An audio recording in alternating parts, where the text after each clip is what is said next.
1979年伊朗伊斯蘭革命之後，巴列維家族好似死老鼠咁樣被拋棄，輾轉多國卻遭冷遇。最終長子麗薩巴列維流亡45年，如今竟借以色列之力高調喊話重返伊朗，呢一場遲嚟嘅復辟夢，真能夠撼動根深蒂固嘅神權統治嗎？話唔多講，先睇相。右邊嘅呢兩口子，大家肯定熟悉，咁係以色列總理內塔尼亞胡夫婦。左邊嘅兩位叫做麗薩巴列維同埋雅斯巴列維。要話呢位麗薩巴列維，佢少年嘅時候拍嘅全家福係咁嘅，後排有一。麗薩巴列維係當年嘅皇太子。仲唔到19歲就同爹媽同弟弟妹妹們一齊背井離鄉，輾轉多地之後，最終定居美國。自此再亦都冇踏上過伊朗故土。照片上嘅小弟同埋二妹，一個飲彈自盡，一個嗑藥過度暴亡，均屬於英年早逝。呢兩位都曾經長期飽受抑鬱症困擾，或許係喺度用一生治癒童年未果，佢哋最終選擇咗放棄。特別係阿里王子呢一位哈佛大學博士，多家美國上市公司嘅股東，佢舉槍自請前留低嘅遺書中，專門強調希望將自己嘅遺體火化，骨灰灑入裏海，要隨大海飄回老家伊朗。即便穆斯林嘅傳統都係土葬。究竟係乜嘢樣嘅經歷，俾呢一家人如此刻骨銘心？而要講1979年伊朗伊斯蘭革命後被逼流亡嘅巴列維一家嘅遭遇，用老巴列維臨終嘅一句自我嘲諷，都係非常形象。佢話：我似一隻死老鼠咁，被美國掟出咗伊朗，並無情拋棄。咁就令人非常奇怪啦。老巴列維冇話自己係俾霍梅尼同教士集團掟咗出嚟，反倒對美國充滿咗怨念。呢度有必要先簡單講下佢哋屋企嗰段顛沛流離嘅經歷。1978年底，美國卡特政府決定唔再支持人心盡失嘅巴列維，開始嘗試同領導街頭革命嘅反對派們繼續合作。1979年1月14號，華盛頓方面通過美國駐伊朗大使沙利文，俾咗巴列維一個口頭承諾。美方歡迎佢去加州棕櫚灘安納伯格莊園暫住。幾乎同時，仲喺巴黎嘅伊斯蘭革命領袖霍梅尼，為咗讓各國接受自己即將啟動嘅新政權，亦都發表聲明話，伊朗革命領導人希望任何國家主動接受巴列維嘅避難。於是喺雙方都表態咗嘅情形之下，巴列維一家唔再掙扎，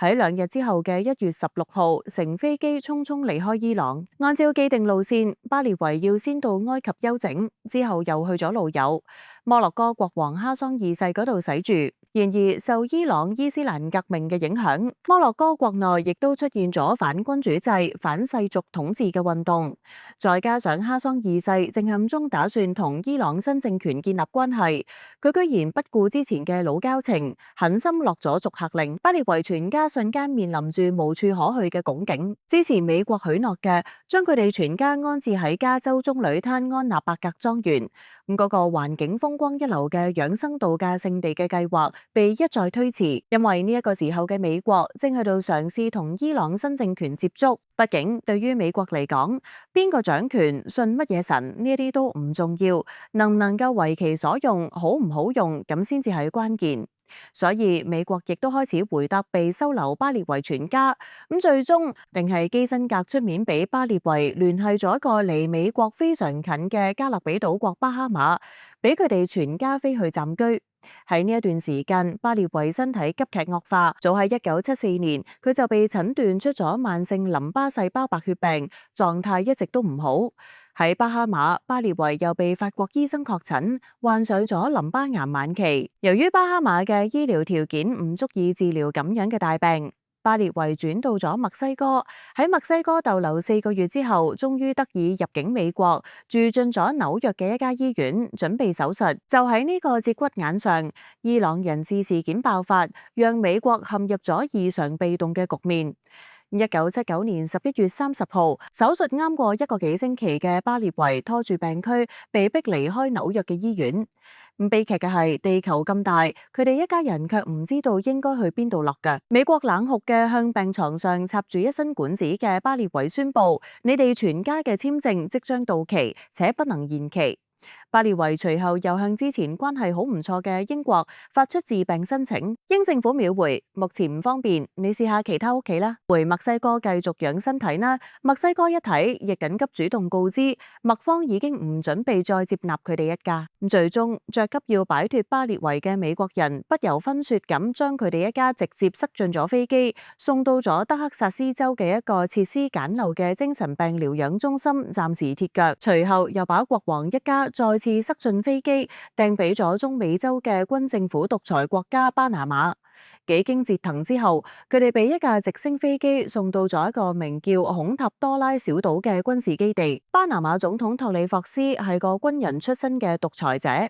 原本就同巴列維冇乜交際，只係睇喺美國嘅面子上，被逼接納咗呢一個國際包袱，所以佢唔單止冇俾國王夫婦乜嘢好臉色睇，仲多次粗魯嘅辱罵已經臥床不起嘅巴列維，急火攻心，再加上術後到處顛沛流離，巴列維嘅癌症急劇惡化，但巴拿馬嘅條件簡陋，無力醫治。更糟糕嘅係，伊朗新政權並未履行任由巴列維流亡海外嘅承諾，而係開始對佢窮追不捨，不斷同巴拿馬當局交涉，要求引導巴列維回國受審。與此同時，美國卡特政府為咗解救被伊朗扣押嘅人質，亦都喺度暗示巴拿馬政府主動交出巴列維，以緩和緊張關係。走投無路嘅巴列維夫婦不斷向全球各國發出避難申請。悲催嘅係，嗰啲前幾年仲同巴列維夫婦老友般咁相談甚歡、互相追捧嘅君主同埋國家領導人們，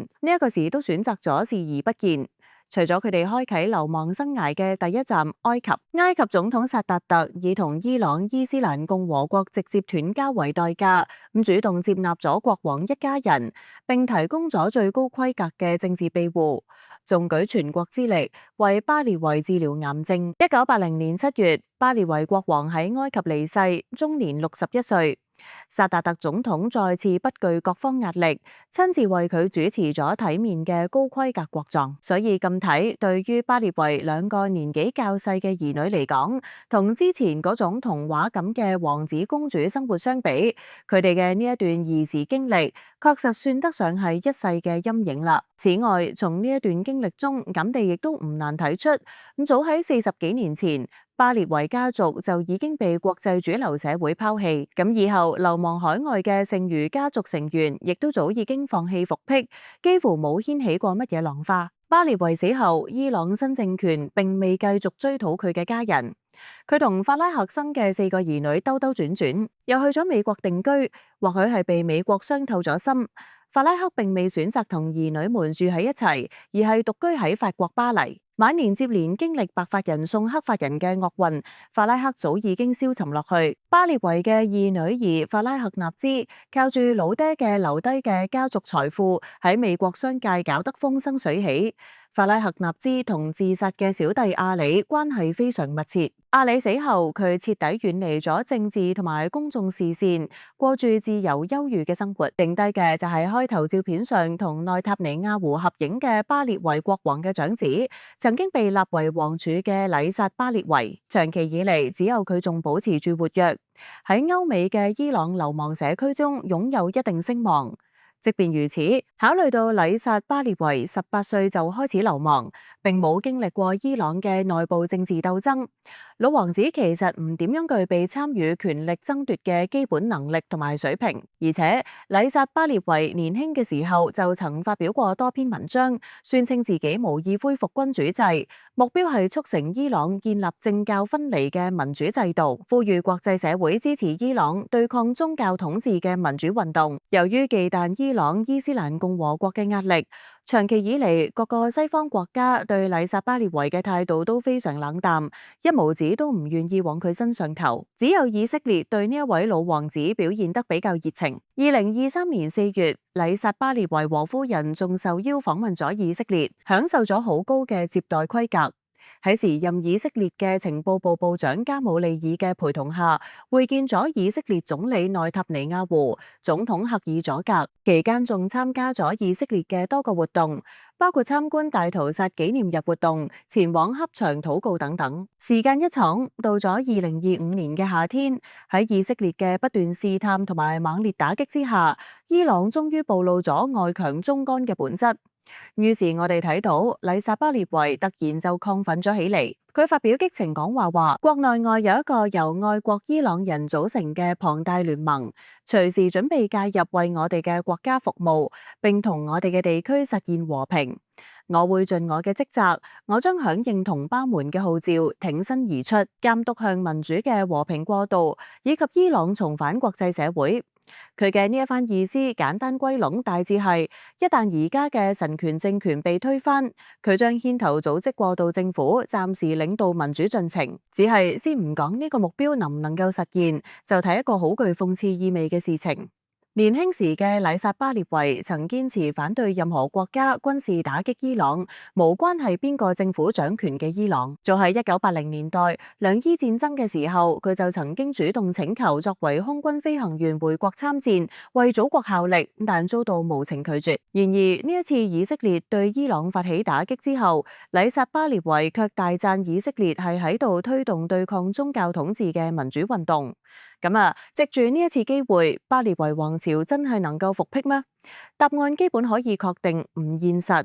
喺當下嘅伊朗，反對派白斯定三邀遇巴列維家族嘅支持者，而且反伊朗教士集團嘅呢一啲勢力本身亦都呈現一種派系林立、錯綜複雜嘅狀態。所以佢哋對神權教士集團統治不滿，並唔見嘅就一定歡迎曾經被革命運動趕走嘅君主。另外，如果再往前追溯到伊斯蘭革命嘅嗰段歲月，你又會發現霍梅尼領導嘅革命派其實係各種各樣組織嘅集合，並非只有什葉派教士團一個。佢哋中有着袍子嘅，亦有着西裝打領帶嘅，甚至係着住喇叭褲嘅潮男潮女。你喺其中仲能夠揾到左翼嘅馬列主義組織，只不過係革命前佢哋嘅訴求被宗教捆綁喺咗一齊。